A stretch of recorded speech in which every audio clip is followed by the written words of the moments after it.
नमस्कार साथियों, मैं हूं आपका होस्ट अंकुल।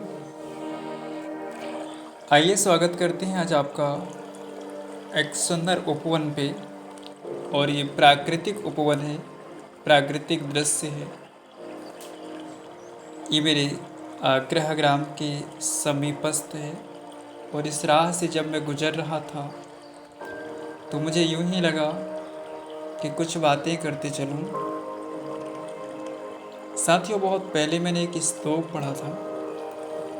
उसकी लाइनें कुछ इस तरह है। हरिण चरण क्षुणो पावता ससादुर निर्झराः कुसुम कलितैर्विष्णु गातैस्तर गिद्पादपाः विविध विहग श्रेणी चित्र स्वप्न प्रतिनादिता मनस्सिना मुददयुः केपाम शिवा वन भूमया। अर्थात इसका जो भावार्थ है, जहाँ हरी हरी धूप का गलीचा सा बिछा है, यह दृश्य देख करके मुझे ऐसा ही लग रहा है, जिस पर हिरणों के खुर चिन्ह अंकित हैं। निकट ही सुंदर झरने बह रहे हैं। कमनीय कुसुमों के मधुर सुगंध में पवन बह रही है और तरुवर हिल रही हैं। उन पर तरह तरह के विहंगम अपनी तरह तरह की मंजुल ध्वनि से संपूर्ण प्रदेश को प्रतिनादित कर रहे हैं। ऐसी परम रमणीय वनस्थली किसके मन को आनंदित ना करे।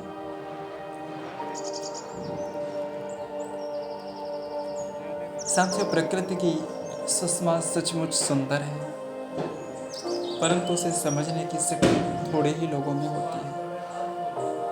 और मैं तो प्रकृति प्रेमी हूँ, तो मेरे स्वभाव को छूने के लिए यह निश्चित रूप से पर्याप्त है। सामान्य लोगों के आने जाने की जो ये सुनिर्मित पथ है, निश्चित रूप से कुछ हमें नया, कुछ हमें सोचने के लिए विवश कर रहे हैं। प्रचंड उर्मी में गंभीर घोषी और ये महान दर्शन, जो कि सुंदरता निर्मलता अरण्य में, जहाँ चिड़ियों के पंख नहीं थकते उड़ने को, प्रथम ही प्रवास करने, पृथ्वी की ऊंचे पहाड़ों की चोटियों के विस्फोट के कारण महाभयंकर ज्वालामुखी डरावनी मुख से पृथ्वी के पेट से निकली हुई पत्थर, मिट्टी, धातु इत्यादि पदार्थों के रस के प्रवाह को प्रथम ही देखने अथवा नितांत शीत के कारण बर्फ से ढके हुए स्फटिक में प्रदेश में चलने से जो नया और अपूर्व अनुभव प्राप्त होता है, उसका कुछ अकथनीय संस्कार मन रहता है। ये जो दृश्य है, ये वाकई में हमें कुछ ऐसे ही काल्पनिक तथ्यों को इंगित करता है। बहुत से लोगों को लग रहा होगा कि मैं सारी बातें क्यों कर रहा हूँ। मुझे ये मालूम है कि ये हर किसी को पसंद नहीं है, हर कोई इसे सुनेगा नहीं, लेकिन जो मुझ जैसा होगा, जो बदन श्रवण हग नासिका सब ही के एक ठोर और कहियो सुनिबो देखी को चतुरन के कुछ और। जो कोई ध्यानपूर्वक देखने का अभ्यास करेगा, उसे इन ऋतुओं में एक घड़ी एक नया दृश्य दिखाई देगा।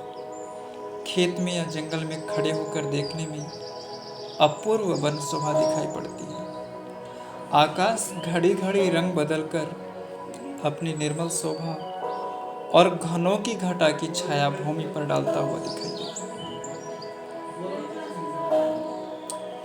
प्राकृतिक सौंदर्य को देख आनंदित होना मन का एक उत्तम गुण है, और इस गुण का बीज यदि हम नष्ट कर देंगे तो हमारे चरित्र पर उसका अनिष्टकारक परिणाम होगा। इसलिए जिससे प्रकृति की सुंदरता देखकर आह्लाद नहीं होता, उसका दुर्जन होना साधारण बात है। किंतु प्राकृतिक सौंदर्य से प्रेम रखने वाला मनुष्य हंसमुख, आनंदी और प्रसन्नचित होता है, इसमें संदेह नहीं है। साथियों, हम शहरीकरण की ओर बहुत तीव्र गति से बढ़ रहे हैं। वनों का क्षेत्र भी कम हो रहा है और ये कोई अतिशयोक्ति नहीं है कि दिनों दिन वनों की कटाई से हमारे इस शांत, सुंदर और निर्मल वातावरण पे इसके दुष्कारकों की वजह से हमारी मानसिक स्थिति पर काफी असर पड़ रहा है। हम इसके मूल कारण की ओर ध्यान कम देते हैं, उसके त्वरित कारणों पे चर्चा कर लेते हैं, इलाज कर लेते हैं। लेकिन मेरा कहना है कि जब तक हमारी प्रकृति ऐसे ही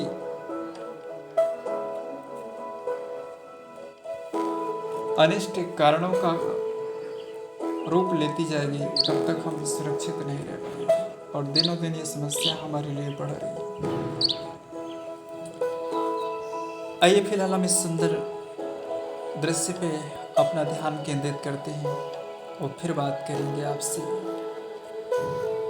इसकी स्थिति पर इतना विकट संकट क्यों मंडरा रहा है। कि सुंदरता देख करके वास्तव में मन अंदर से प्रसन्न है। कहने को तो बहुत कुछ है, लेकिन समझ ही नहीं आ रहा कि कहाँ से शुरू करूं और कहाँ पे अंत। कि प्रेम रखने वाला मनुष्य सिर्फ किसी वस्तु से नहीं, प्रकृति की इस सुंदरता से प्रेम करता है, जो कि नेचुरल ब्यूटी है। ये प्राकृतिक सुंदरता है। वृक्षों के नवीन कोमल पत्ते फूटकर सुंदर चवर की भांति सुहाती है। ऐसी शोभा मुनिजनों के ही मन को लोभ लेती थी, लेकिन ये दृश्य आज मुझे नसीब हुआ है। बहुत पहले हम पढ़ा करते थे कि कूलन में, केलिन में, कछारण में, कुंजन में, कूलन में, केलिन में, कछारण में, कुंजन में, क्यारिन में कलित कलीन बिलकत हैं। कहें पद्माकर पराग हूँ मैं, पौन हूँ मैं, पातिन में पेकन पलासन पतंग है। द्वार में, दिशान में, दुनी में, देश देशन में, देखो दीप दीपन में, दीपति दिगंत है। बिथिन में, ब्रज में, नलिन में, बेलिन में, बनन में, बागन में, बागरयो बसंत। ये हिंदी की वो पंक्तियाँ जो कि निश्चित रूप से हर किसी पाठक के मन को भा जाती हैं, लेकिन थोड़ा सा अफसोस कि जब पाठ्यक्रम में पढ़ते थे उसे सिर्फ पाठ्यक्रम के आधार पर ही पढ़ते थे, उसे हम अपने अंदर बसाने के लिए नहीं पढ़ पाते थे। ये कुछ दृश्य कुछ और बयां करता है कि चिड़ियों ने अपने रहने का जो नीड बनाया हुआ है, जो घोंसला बनाया हुआ है, निश्चित रूप से अद्भुत है। कितनी बेहतरीन योजना उन्होंने की है। एक एक तिनके से उन्होंने अपना इतना सुंदर सा घोंसला तैयार किया है, जो किसी बहुत बड़ी आलीशान से भी मुझे बहुत विशाल और बहुत ही सुंदर लग रहा है। ये वर्णन अद्वितीय है, कहने के लिए शब्द नहीं है। ये सज्जन आप मेरे मित्र हैं और ये इस पुराने कोप की मुझे विशेषता बता रहे हैं। काफ़ी पुराना है, इसकी ईंटें आपस में इतनी मजबूती से बंधी हुई हैं कि प्रकृति के इतने प्रभावों को भी वो झेल रही हैं। ये जान अत्यंत कौतूहल हुआ मन में और हम यहाँ से थोड़ा सा आगे बढ़ रहे हैं। तो मैं कह रहा था कि हमने प्राचीन कवियों के सृष्टि चमत्कारों में वर्णन जहाँ जहाँ पर हमने प्रकृति का रूप देखा है, उनके प्रकृति के सूक्ष्म अवलोकन की शक्ति का परिचय हमने पाया है। फूलों को कभी प्रथम स्थान देते हैं तो सचमुच वनस्पति का दृश्य कल्पना के सम्मुख पाते हैं। और ये सारी बातें मैं इसलिए कह पा रहा हूँ क्योंकि मैं एकांत मन से मेरा पूरा ध्यान इस सुंदरता की ओर है और कुछ नहीं। ये बिना किसी योजना के सजाए हुए दृश्य है। हम जब कोई प्रोग्राम करते हैं तो काफ़ी योजनाएं बनाते हैं, प्रकृति ने अपने हाथों से सजा दी है जिससे किसी का नुकसान नहीं है। सबको इससे शुद्ध हवा, सबसे सुकून, स्वस्थ और न जाने क्या क्या मिल रहा है इससे। तो निश्चित रूप से ये जो दृश्य है ये अविस्मरणीय है। और फूलों के समान वृक्ष की जो लताएं हैं बड़ी रमणीय मालूम होती है। ये प्राकृतिक दृश्य के सौंदर्य के पोषक है। बड़े बड़े वृक्षों में छोटे छोटे पुष्प लगने को और छोटे वृक्षों और वन लताओं में बड़े फूल आते हैं, उनकी शोभा निराली है। वृक्षों के पल्लव श्री सदा सर्वकाल में अपनी प्रशांत शोभा को बनाए रखती है। तो इस वीडियो के माध्यम से मेरी कोशिश ये भी थी कि मैं हिंदी के उन शब्दों जो हमारे और आपके कानों से दूर होते जा रहे हैं उनकी ओर ध्यान ले जाऊं। ये गिरि सोए जहाँ मधुरी मदमत्त मयूरन की ध्वनि छाई, या वन में कमनीय मृगानी की लोल कलोलन डोलती भाई। सोहे सरितट धारी धनी जल वृक्षन की नवनील निकाई, मंजुल मंजु लतानी की चारों चुभील जहां सुखमा सरसई। यह अद्भुत वर्णन लसत सघन श्यामल बिहि जहे हर सावत अंग, करी कलोल कलरव करत नाना भांति बिहा। फल भारण सो झालरे हरे वृक्ष मुख चाही, छिल मिलाती माही सुतिन गोदावरी चलवा। और जैसे मैं इस घाटी से नीचे नीचे उतर रहा हूँ, बेशक ये सामान्य है लेकिन अपने आप में अकल्पनीय है, अपने आप में एक नवचरणीय है। और ये प्रकृति कितना कुछ हम मानवों के लिए सहेज करके रखते हैं। आप देख सकते हैं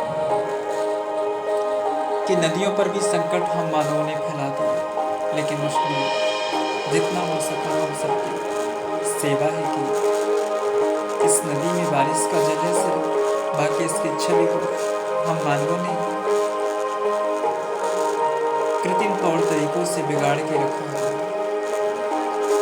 मृदा अपरदन इतनी मात्रा में हो रहा है कि नदियाँ अपने आकार को ही भूल रही हैं। और सोचो जब नदियाँ नहीं रहेंगी तो जंगल की जाकर पानी कहाँ पिएंगे, पक्षियाँ पानी कहाँ पिएंगे। तो इस तरह की समस्याएं उत्पन्न होंगी। और सुंदरता देखिए, प्रकृति में पेड़ नहीं, पेड़ों के साथ साथ फल भी देता है। तो जहाँ बांस कुंज कंज कुलित कुटीर माही, घोरत उलोक की पीर घोर घुंघिया के, तास ध्वनि प्रतिध्वनि मुनि काक कूल मुँह, भय बस लेत न उड़ान कहूँ धाय की। इत उत डोलत सो बोलत है मोर तिन, सोर सन सरप दरप बिसराय के, पुरम पुराण श्री खंड तरु कोटरे में, मारत सुकुंडली सिकुर घबराई। इसका भावार्थ बड़ा सहज है। यदि आप हिंदी के शब्दों को, मूल शब्दों को यदि आप जानते हैं तो आपको स्वतः ही स्पष्ट हो जाएगा। और ये जल का कुछ अति अविस्मरणीय दृश्य जिससे मैं गुजर रहा हूँ। बेशक नदी सूख जाती है ग्रीष्म ऋतु में, लेकिन जितनी भी अपनी सुंदरता बटोरी हुई है, शीतल जल प्रवाहित हो रही है। और भूमिगत जल का रिसना निश्चित रूप से प्रकृति की मूल स्वभाव का परिचय कराला। और ये घाटियां, छोटे छोटे घाटियां भी कितने मनमोहक है। प्रकृति की पूरी सुंदरता वृक्षों की लहलहाते पत्ते कुछ और ही बयां कर रही है। और पशुओं का आश्रय, चाहे वो जंगली पशु हो, पालतू पशु हो, उनको जो सुकून मिलता है इन्हीं जगहों पर मिलता है।